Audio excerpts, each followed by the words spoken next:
Hey everyone, Tom Gentile. I want to give you a quick video update as we're heading into the final week of April and heading out of the final week of April and heading into the beginning of May. I wanted to give you a quick update on what I see from the 40,000 foot view, which I call stocks, bonds, currencies, and commodities.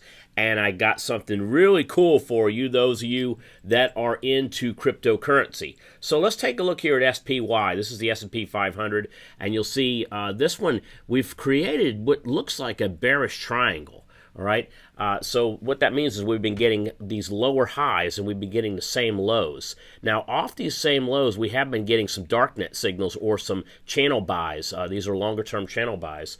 But as of right now, we are in an area where we're running into some resistance that's sitting right around the 270 area and support down here around 256. One of these areas is going to break soon. I'm real optimistic for it going higher, but again, time will tell on where this instrument ends up going. The other thing I wanted to show you was this is a chart of SPY, but looking at just the month of April as we go through the month of April, where we've been hitting some Fibonacci levels.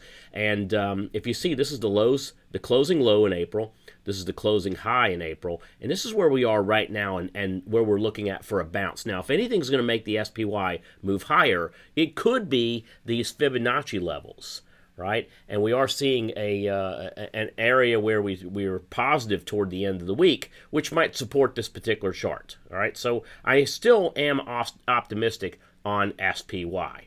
Another reason I'm optimistic on SPY is because of this particular chart here. This is the bond ETF TLT, which looks at treasury bonds. Now, typically when this particular, when this chart moves higher, the stock market's moving lower. When this chart's moving lower, the stock market's moving higher. As long as it's not out of control low, then this is actually good news for stock traders. This has been moving lower, which means that interest rates are ticking up.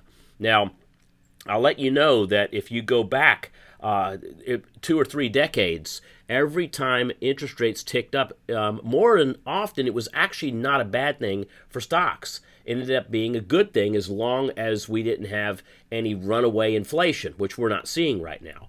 But we are seeing the dollar get higher, yields are getting higher, bonds are going lower. As long as, like I said, we don't get any runaway to the downside, this is actually a positive for stocks as traders get out of fixed instruments and get into riskier instruments like stocks. Right? This is the FXE, which is the currency shares euro. So this is the euro dollar trading against the U.S. And what's been happening for the last couple months is we've been in this rut between around 117 and about 120 and a half. Well, it looks like we're very close to breaking that and coming back down. What this is telling us is that the U.S. dollar is strengthening against the euro, which could be trouble for FXE. So when I see this particular chart being, the support level being broken, I'm looking at 116, I'm looking at 115, and I'm looking at 113 as the levels for that to go down. Also, not a big deal for stocks. I think this one is just, you know, what do you have to gain by looking at this chart? Well, if you're taking any trips overseas, your dollar's going to buy you more now than it would have just a few months ago. Finally, we'll take a look at oil, and this is USO, which is the ETF for oil.